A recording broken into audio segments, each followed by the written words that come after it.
Bonjour et bienvenue, c'est Bertrand, de la Fondation Magister, l'école des héros du monde réel. Tout d'abord, si vous ne me connaissez pas, et que vous vous demandez pourquoi m'écouter, je suis docteur en sciences cognitives. Les sciences cognitives, qu'est-ce que c'est ? C'est grosso modo l'étude moderne du fonctionnement de l'esprit. Ça veut pas dire que tout ce que je dis est forcément vrai. Non, c'est juste un indicateur que je prends la recherche et la compréhension au sérieux. Mais personne ne peut prétendre dire que des choses vraies, à part les personnes qui sous-estiment leur ignorance. Vous devez toujours garder un esprit critique. Je vous parle souvent de l'état de flow sur ma chaîne, et on me demande plus d'informations à ce propos. Sachez que je compte vous faire une série de vidéos complètes traitant du sujet à l'avenir. Mais c'est pas pour tout de suite, donc déjà avec cette vidéo, je vais vous présenter quelques clés essentielles sur cet état. Déjà, pour ceux qui ne savent pas du tout de quoi je parle, c'est quoi l'état de flow ? L'état de flow, c'est un état de conscience et de concentration assez primal dans lequel on se sent à notre meilleur et on performe à notre meilleur. Quand on est dans le flow, notre motivation, notre créativité, notre acuité mentale et notre capacité d'apprendre sont hyper éveillées. Et de manière inverse, notre résistance interne est inexistante. On a l'impression de faire un avec notre activité. On est sur un petit nuage, comme possédé par une sorte de grâce divine. Et en conséquence, notre productivité est décuplée. C'est un état qui se déclenche typiquement quand on est immergé dans une activité excitante, quand on est super bien lancé et qu'on oublie tout le reste. La plupart des activités qu'on kiffe le plus nous mettent dans le flow. Ce n'est pas vraiment les activités en elles-mêmes qu'on kiffe, c'est l'état dans lequel elles nous mettent. Il y a 4 grands types d'activités qui nous mettent dans le flow. 1. Les activités intenses ayant une haute pression temporelle, notamment les activités sportives intenses, comme les sports de combat par exemple. 2. Les activités qui nous font créer et cogiter en profondeur. 3. Les activités qui nous font nous concentrer sur nos sensations et nos mouvements énergétiques. Par exemple, la danse, le yoga, la méditation ou le sexe en pleine conscience. 4. Les activités sociales dans lesquelles on crée du flow. Ça peut être quand on joue le rôle du chef d'orchestre, par exemple, donner un spectacle comique, donner une conférence, mais ça peut aussi être quand on joue le rôle d'un instrument et que l'on contribue au flow de l'orchestre, en même temps que de se nourrir du flow de l'orchestre. Par exemple, quand on s'amuse à une fête avec des amis et qu'on participe et contribue à l'ambiance. L'une des marques du flow est la perte de la notion du temps. C'est-à-dire qu'en général, quand vous allez sortir du flow, vous allez être étonné de l'heure qu'il est. Vous n'aurez pas vu le temps passer. Cela dit, ça peut créer l'effet inverse aussi. Notamment durant les activités à haute pression temporelle, par exemple celles qui engagent le corps de manière risquée. On peut avoir l'impression que le temps s'est arrêté ou étiré et que les secondes sont interminables. L'état de flow est un état assez primal parce que quand tu es dans le flow, paradoxalement, le cerveau est globalement moins actif et non plus actif. Vous savez, il y a ce mythe comme quoi on n'utilise que 10% de notre cerveau et que si on pouvait utiliser plus, alors on serait plus performant. Ben, c'est bidon. En fait, c'est l'inverse. La clé pour être super performant est d'éteindre les circuits du cerveau qui ne servent à rien pour l'activité dans laquelle on est engagé et d'allumer uniquement les circuits utiles afin que toutes les ressources soient allouées à ces circuits-là. Et quand on est dans le flow, toute la couche du cerveau moderne associée à l'ego, au voyage mental temporel, c'est-à-dire au fait de penser au passé et au futur, à la petite voix intérieure qui juge, qui critique, qui doute, qui résiste, qui fait sans cesse des réflexions négatives, qui veut être ailleurs, qui pense à des distractions, qui rumine, etc., elle est pratiquement débranchée et éteinte dans cet état de flow. Paradoxalement, quand on est dans le flow, on se sent bien parce qu'on ne se sent plus. On n'est plus là pour se sentir. On ne fait plus attention au fait qu'on existe parce que les circuits associés sont éteints. On est sorti de nous-mêmes et de tous les tracas associés à notre existence et à notre survie. On est dans un état d'extase, qui veut littéralement dire être hors de soi-même. Ce qui est pourquoi la méditation aide à entrer dans le flow. L'énergie qui est libérée par la déconnexion de tous ces circuits cérébraux, elle se verse dans le reste du cerveau et permet une expression puissante de notre subconscient, qui se traduit par une sorte d'éveil des sens, une créativité accrue et une concentration fluide sans aucun parasitage mental. D'où le nom de cet état-là. Flow en anglais, Ça envoie tout ce qui s'enchaîne très fluidement, comme s'il y avait un puissant courant porteur derrière.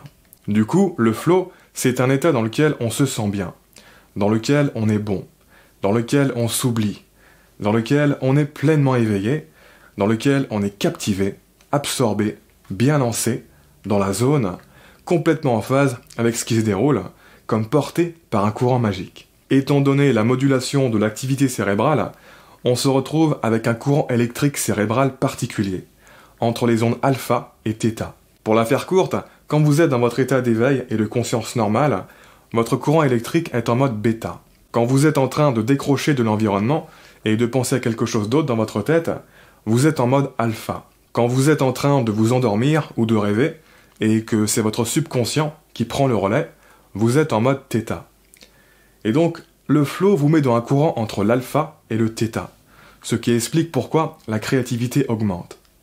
En effet, quand on dort, on est tous super créatifs. Je veux dire, certains rêves qu'on fait, c'est des trucs de fou, n'est-ce pas? De plus, les croisements entre les oscillations des ondes θ peuvent créer des ondes gamma, qui sont la signature des illuminations quand on réalise quelque chose d'important. Le flow est un état très addictif que l'on peut également résumer par tension maximum et friction minimum. Pourquoi? Eh bien, déjà, parce qu'il est sous-tendu par un équilibre unique dans la libération de certains neurotransmetteurs. La noradrénaline, la dopamine, la sérotonine, l'anandamide, l'endorphine et l'ocytocine. Toutes ces molécules sont associées au plaisir et au fait de se sentir bien. En gros, quand vous êtes dans le flow, c'est comme si vous aviez pris de la drogue. L'anandamide est d'ailleurs un cannabinoïde, c'est-à-dire une substance qui active les récepteurs du cannabis. C'est pour cette raison que notre motivation est décuplée quand on est dans le flow, et que quand une activité nous procure du flow, on est poussé à continuer cette activité pour avoir plus de flow. Ça nous rend addicts. Sinon, ce qu'il faut savoir, c'est que la noradrénaline et la dopamine sont associées à la concentration, à l'exploration et à la nouveauté. La sérotonine est associée au calme et à la sérénité.